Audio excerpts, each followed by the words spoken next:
En hier is ons steeds, ek is Estie Geldenhuys saam met my in die ateljee op die oomblik, my kosbare vriendin Elisabeth Jordaan, en Elisabeth leer vir ons wat ons moet leer uit die lewe en die beskouinge van daai godsman Andrew Murray. Wat 'n voorreg dat hy sy hele lewe in Suid-Afrika was en sy merk hier gelaat het, nê? Ja, nee, definitief. Ons het 'n vorige keer al gesê dat ons dink dat hy gestuur is deur die Here om die fondasie te help lê van hoe die kerk moet gebou word. In Suid-Afrika en verder in Afrika natuurlik, waarheen hulle baie sendelinge uitgestuur het. En hy het nie net 'n geweldige kennis en verstaan van en insig deur goed bymekaar te bring van die Bybel gehad nie.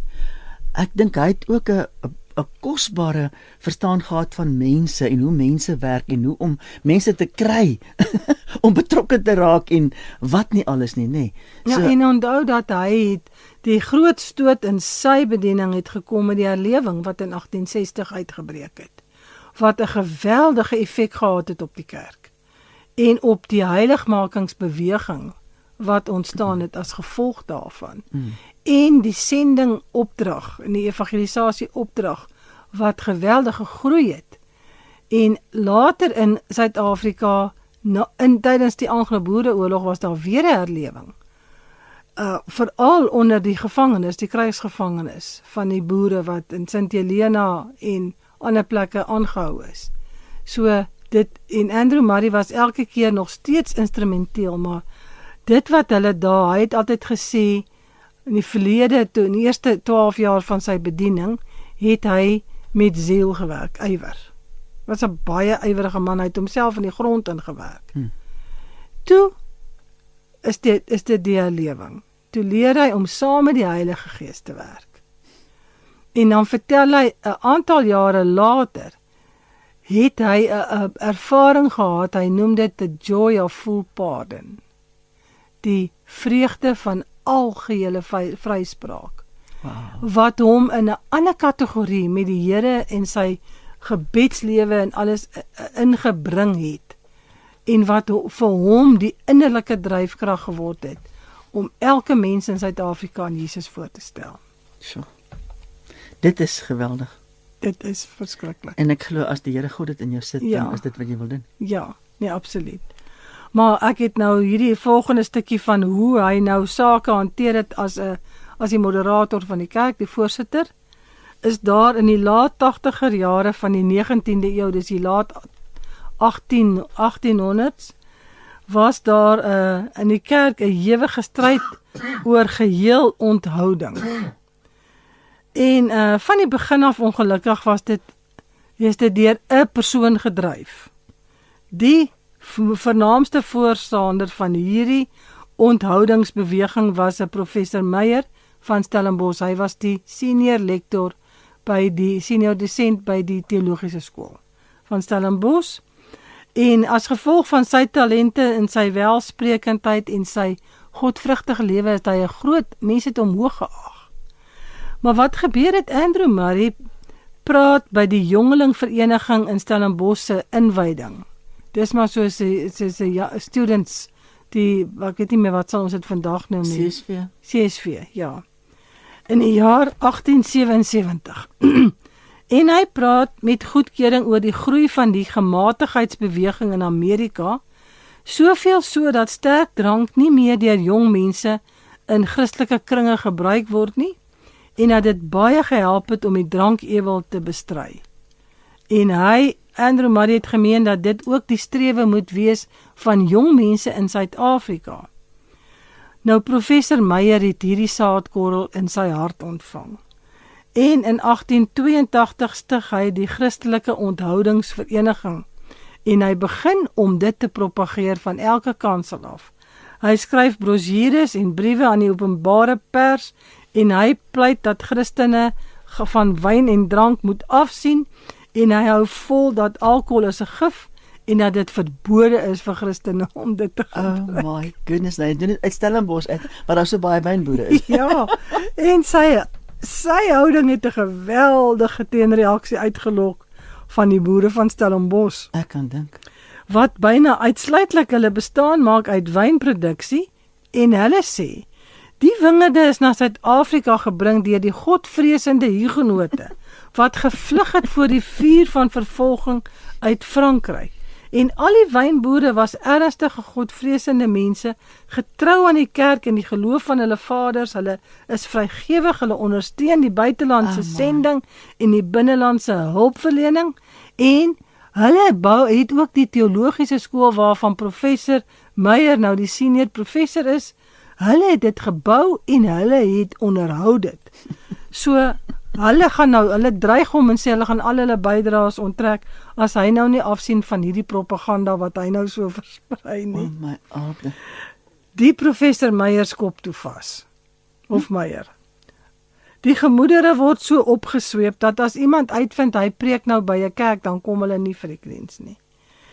En so, hy moes toe naderhand van sy reg afstand doen as 'n professor by die teologiese skool om by die kerk in Stellenbosch te preek. So, dit was nou heeltemal, want as hy gepreek het, het hy ook die nagmaal bedien. Jy sien? En Nou is daar wyn ter sprake. So, dit was 'n vreeslike moeilike saak en 2 hele synodes, 1883 en 1886 word nou aan hierdie saak gewy. Wow. Die moderator se tafel word toegegooi van vrae en petisies, voorstelle en amendamente en teenvoorstelle en allerlei dinge.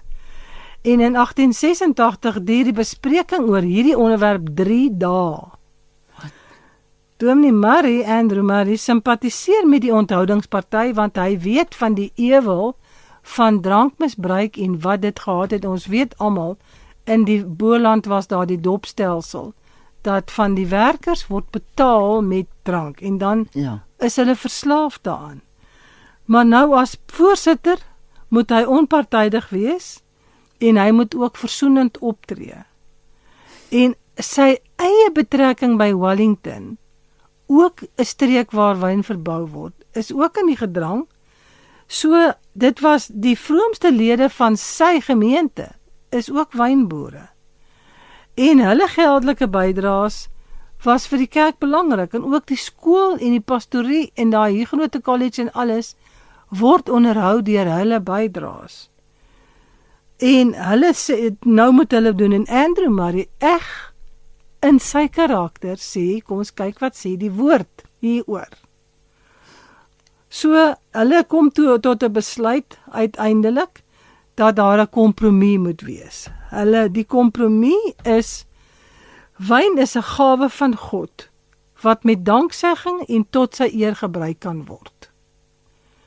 Alhoewel die skrif leer dat Christene vryheid het, en kan besluit of hulle wyn wil gebruik, of hulle daarvan wil onthou, is daar 'n sekere mense, wat vir persoonlike beveiliging, hulle moet onthou, weghou, nie moet gebruik nie, van sterk drank.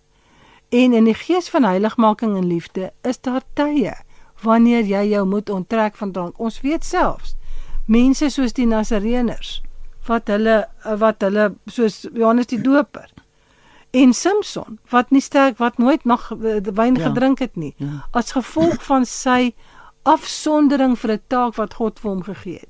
So al hierdie dinge kom nou uit die skrif wat hulle bestudeer. En dan het hulle ook gesê dat ondervinding het geleer dat diegene wat eenmaal onder die mag van drankmisbruik was, moet nooit weer drank gebruik nie. En ons sal sulkes aanmoedig daartoe. So, dis nou die kompromie wat hulle tref, en hulle sê, jy moet, as jy ander mense te hulp wil kom, dan gaan jy nie in teenwoordigheid van mense wat swak is in hierdie ding, nou sit en wyn drink nie. En daar moet ook, die matigheidsvereniging, moet ook met geloof in Jesus Christus, dat hy graag wil hê mense moet vrykom, maar jy kan nie dit net verbied nie. So, dit is wat hulle nou bespreek het by die synodes. Sure. Andrew Murray sê die Bybel, ondersteun glad nie professor Murray se siening, dat dit is 'n duiwel wat dit hanteer nie, of die drankding nie doen nie. En hy het gesê ons moet weet dat daar is tye wanneer ons sterk moet staan hierop. Moenie dit gebruik nie. En dan is daar tye wat ons sê, die Here het dit vir ons gegee, ons kan dit gebruik. So hy het maar net hier en daar. Nou is daar 'n ander dominee wat bekend is in ons land, Dominee S.J. de Tooy, voorstander van Afrikaans.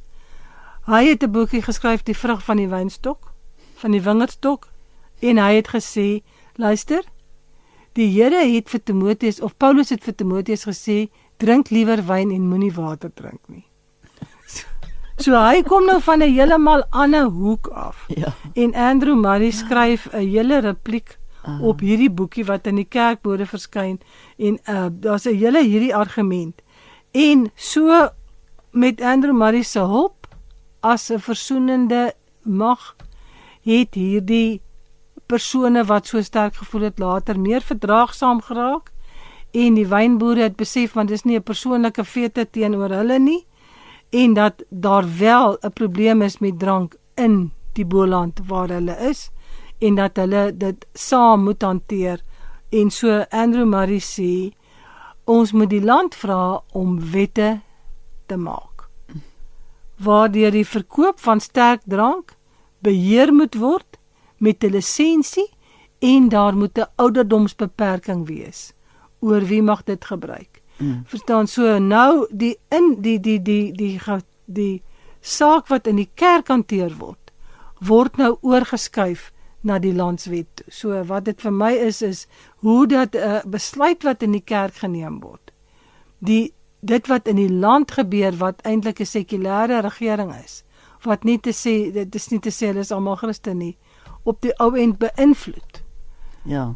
Weet so, dit was nou net vir my, toe ek dit nou gelees het ek net besef, dat daar is verskillende goed in ons lewens, wat vir ons as sonde kan begin word. En die kerk moet dit aanspreek. Dis reg. Jy kan nie maar net een kant sit en hum en ha, en jy weet, en sê, nee, maar ons weet nie eintlik wat om hieroor te sê nie, en mense het vrye keuses nie. Nee. Dit wat in die woord staan, moet ons keuses beïnvloed. Ja. Ja, en dit is 'n geweldige verantwoordelikheid dat juis geestelike leiers die voortou sal neem daarin, wat eintlik die veronderstel is om die boodskap van die ganse woord gebalanseerd te verstaan, nê? Ja. Om dan leiding te gee aan diegene wat dit nie so goed verstaan nie, maar dat dit woordgefundeerd sal, wat ook al besluit word, Ja. woordgefundeerd sal wees. Absoluut. Ja. Ja, so dit was wat ek uit Andrew Murray se lewe leer, is hier kom sake op sy tafel, en dan sê hy, ons kyk wat sê die Here vir ons. Ons uitgangspunt, ons het nie ons eie opinie oor 'n saak nie. Ja, Ons opinie is dit wat in die woord staan. dis reg. Dis aan wie ons verantwoording doen. En dan moet ons sien, is daar mense wat ek beïnvloed om sonde te doen? En jy moet weet dat dit is nie wat die Here sê nie. Dit is in die woord nie daar nie. So met hierdie hele ding oor die onthoudingsbeweging, wat hulle later die matigheidsbeweging genoem het. Gebruik alles matig. En moenie dat dit die oorhand oor jou kry natuurlik nie. Ja. So dit was 'n ding wat bespreek word, en ek dink vandag nog hanteer die kerk sake, en dit het 'n geweldige effek op die land en op gewone lidmate en op gelowiges veral, van hoe staan ons op die woord? Hoe staan ons op die fondasie van die woord? Hoe bid ons vanuit die woord? Hoe tree ons op? Dit was eintlik die grondslag wat Andrew Murray en sy geslag in ons land gelê het. Want ek kan my voorstel dat so iets geweldige struweling onder mense ook moes veroorsaak het, né? Ja, en die ding wat ons nou volgende keer oor gaan praat, is 'n klein dingetjie, miskien kan ek dit net noem. Ja. In die tyd wat Andrew Murray gelewe het, was die kerke, die kerk, NG Kerk, die NG Kerk in die Wes-Kaap gehad, en die Vrystaat en Transvaal en Natal. En as gevolg van goed wat gebeur het, ons het gepraat daaroor met die tyd van die herlewing, toe staan 'n klomp besluite daarna, en die behoudendes in die liberale teen die liberale beweging was meestal in die noorde. Toe neem hulle 'n kerklike besluit dat die noordelike kerke nie seggenskap het in die synode, in die algemene synode in die Wes-Kaap nie. En hulle sluit hulle uit. So die kerk is so verdeeld en dit kom op Andrew Murray se tafel dat daar moet 'n verenigde kerk wees. En hulle moet daaroor stem. En hulle moet besluit hoe gaan hulle die eenheid in die kerk bewerk, want as hulle Andrew Murray se voorstel is 'n organiese eenheid, ons is een liggaam, dan word al die eiendom en al die bates van die kerk almal se besit. So. En andersom is dit daar 'n federale eenheid. Luister, ek is net deel van hierdie, maar jy kan nie vir my voorskryf wat ek moet doen nie. So Andrew Murray het gesê die kerk moet eintlik een wees. En daar's altyd voor en na sprake, maar hierdie was iets wat hy gevoel het, dat die onenigheid en natuurlik die verskriklike onenigheid na die Anglo-Boereoorlog, wat hanteer moes word in die kerk, was ook op Andrew Murray se tafel. Toe sy nie meer die moderator nie, maar hy dien toe 'n voorstel in. Ons moet kerkvereniging bedryf. Wat eers baie jare nadat hy oorlede is, jare daarna, eers weer ter sprake gekom het. So. Ja, jy weet, ek sit so en dink aan, ek het familie wat in die Anglo-Boereoorlog geveg het. My oupa is op Ceylon gewees. Jy weet so, onthou, ek is oor 46 maande word ek 80. So, as 'n mens so praat oor die goed, dan is dit amazing om te besef, maar my ouma hulle het daarvan gepraat, en my oupa het my vertel, jy weet, my oupa het ons vertel wat op Ceylon gebeur het. Jy weet so, dit is eintlik amazing, dit voel so ver, en tog is dit nie. Maar Elisabeth, verskriklik baie dankie vir jou moeite, dankie vir wat jy vir ons kom leer.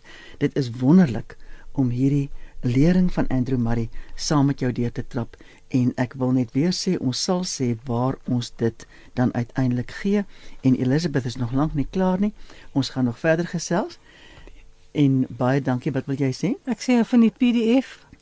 Ja, die PDF. Ja, kan hulle vir my op e-pos skryf? Ok, wat is jou adres? My adres is emj98765 98765 by gmail.com. @gmail.com. Ok, goed, ek gaan dit gou weer 'n keer sê. EMJ. Soos Elizabeth Jordan. 98765 @gmail.com. Stuur vir haar die mail en dan stuur sy vir jou daai PDF. Dankie en vrede vir almal van julle. Dankie Elizabeth, en ons groet met Ilana Wessels wat sê, you give me the victory. Dit is die waarheid.